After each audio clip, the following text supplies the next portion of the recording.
First off, I want to apologize for the overall lateness of this video. I had intended to get it out earlier, but as soon as I came back from my vacation, I had two busy weeks of work waiting, and it was just one thing after another. I had very little available in the time in the way of free time and energy, but things are looking up now, despite the overall busyness of the season. I think once summer is over, it'll be you know pretty much back to what I would consider to be a pretty steady flow. So with that out of the way, let's just get right into it. Memorial Day weekend. I'm sure some of you were aware I was away for Combo Breaker, and I mentioned before that I did attend some fighting game tournaments in the past. Just some like local action. I didn't really travel that far, but this was the first time where I had ever visited one on on an international level and post pandemic no less. So it was a big check on the bucket list for sure. And once when we get there, I was just kind of blown away by how easy it was because I pulled up my registration info for check in. That went very smoothly. Then I went into the entry area. Well, actually, everything was all in the entry area for the start of it. Like before they opened the ballroom for people to come in and do wait for their pools or just sit down in like the free play area if they wanted to get some games in and practice and whatnot, or just to network in general. But to the to the side of that, they had retro machines set up where you can play classic games like Pac-Man, Galaga, Donkey Kong, and Gauntlet. Like the list goes on and on. There's even one for Ultimate Mortal Kombat 3 that I played a pretty decent amount of, and that was pretty cool. So the line starts for ballroom entry, and as I step into the ballroom, it was magic. To put it to if I had to sum it all up in one word, because I mean it was pretty much what I'd experienced before at like anime conventions and stuff, but this one was it was very well structured and organized. I thought it was pretty well done. Although there was one small bit of confusion with the schedule. I did not realize that all the pools were listed in alphabetical order when I read it. But then after I spoke with a staff member and they clarified it for me, I it definitely made a lot more sense.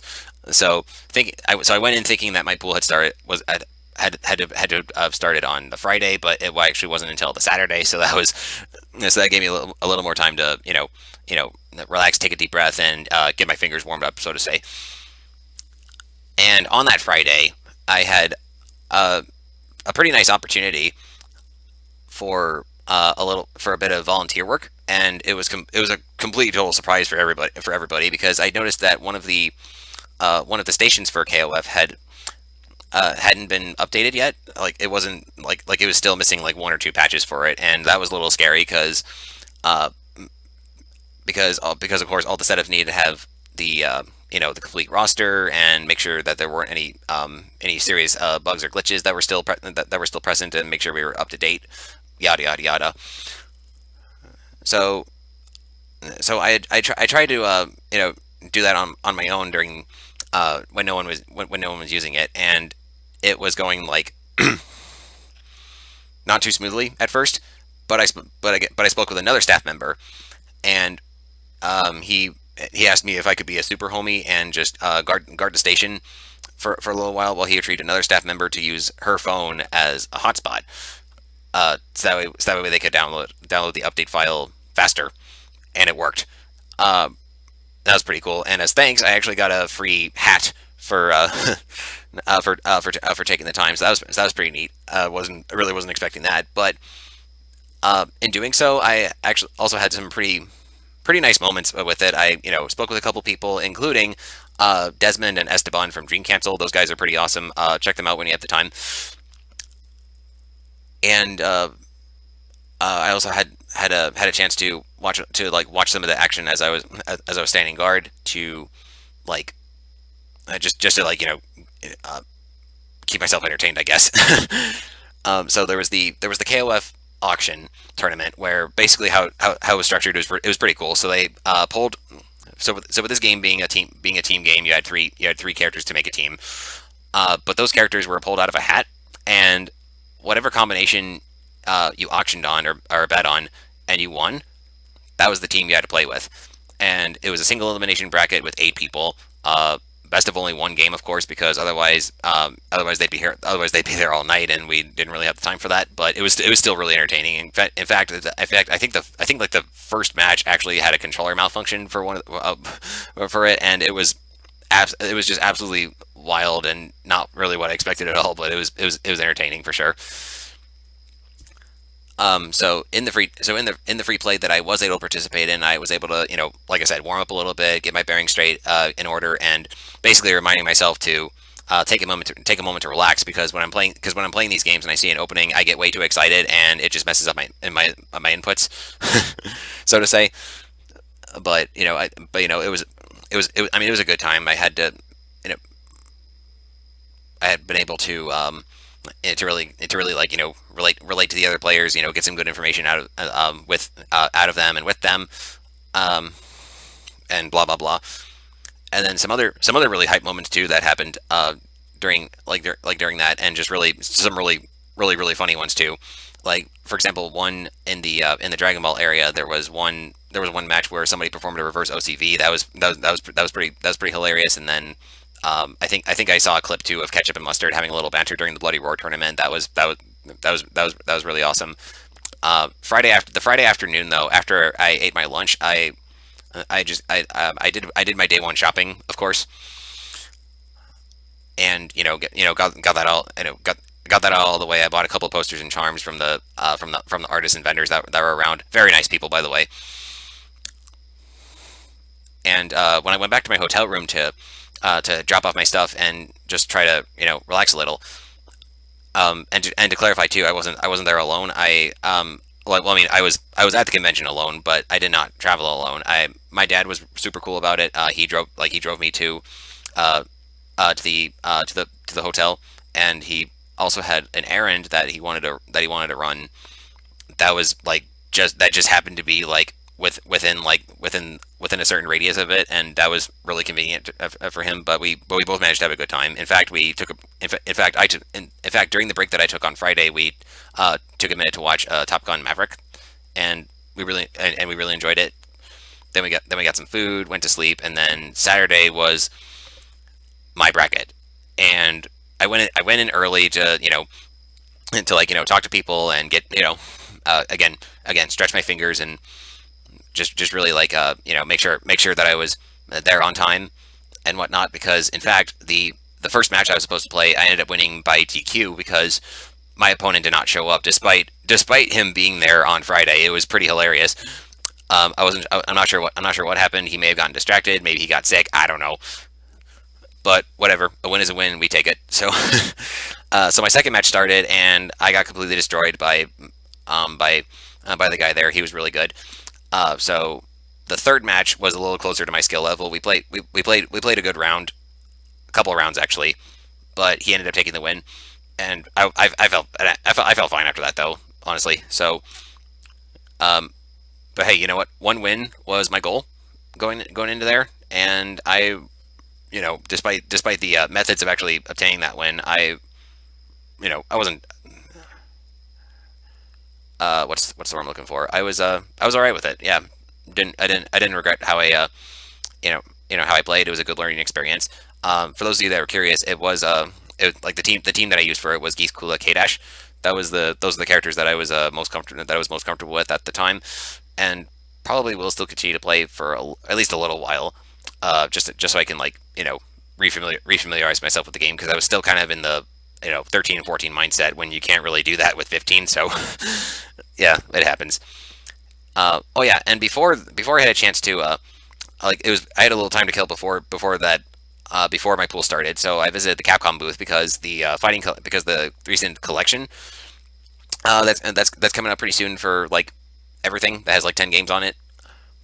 That was available to play at the event. In fact, they even had a mini exhibition tournament where like a small number of people would play the game and show off the games that were in it. In fact, it was that one.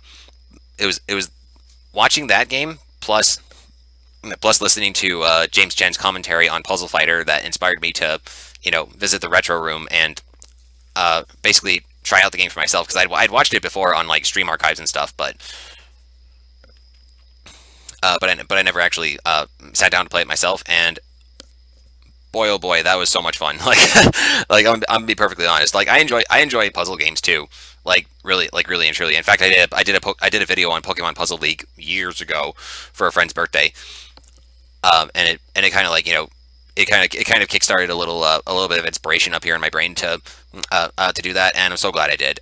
Despite the machine being a little weird because it was it was a I think it was a Japanese machine that was supposed to play a different game, but for some reason they had it running Puzzle Fighter, and I think this was true with another game that was running Tekken Tag Tournament.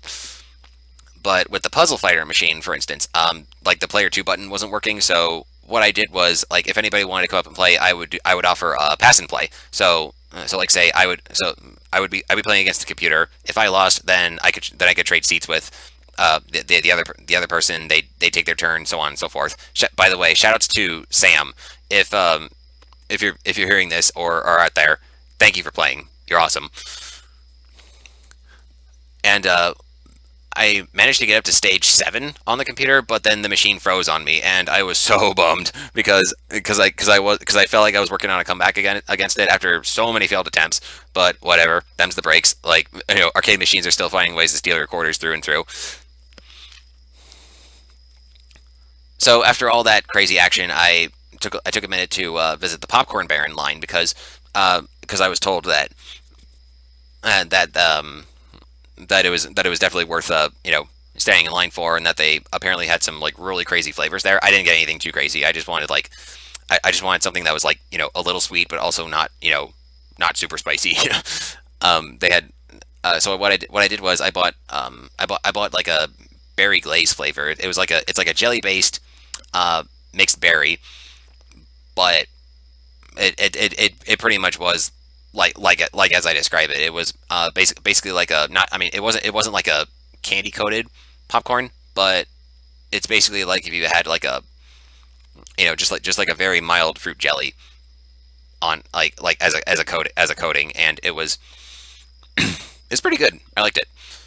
They also had like some like really I mean some really standard fare. They had they had cheddar. They had um shoot, I'm drawing a blank, but like like cheese, chili, like some of the really spicy ones, and then some really outrageous ones too. But I digress. While I was in line for that, I got to speak with some of the other people there, and a lot of good conversations and things to say with that. I learned learned a few things. Had a very again, it was just a very healthy discussion, and the fact that I was able to um, basically share my stories with other people as well as them being able to share their stories, it was great, really and truly. And on the topic of sharing things, I also had a little fun. I guess I don't want to say trolling people, but at the same time, it specifically was an item that I wanted to bring to give it to gain exposure, I guess you could say. And that was this tote bag that I bought a couple years ago with Ugly Sonic on it, and I got a pretty healthy amount of reactions to it throughout the event. I had people saying like wow, I love it, or wow, I hate it, and whatnot. But it was all in good fun, like really and truly. And I don't regret it. In fact, in fact, if I go to any of these other events in the future, I'll definitely continue taking it with me, because that's kind of like my trademark now. So that was Saturday. It was a very eventful one. We celebrated my participation with some burgers, and it was great. So then Sunday, I go in for just a little bit to check out some of the finals, and the main thing that caught my attention was the Street Fighter V top 8, and that was the best way to close out the weekend for me personally. In fact, I highly encourage you to, even if you're not big on Street Fighter, you can just feel the energy that from from the crowd as as all these various moments were happening throughout the matches.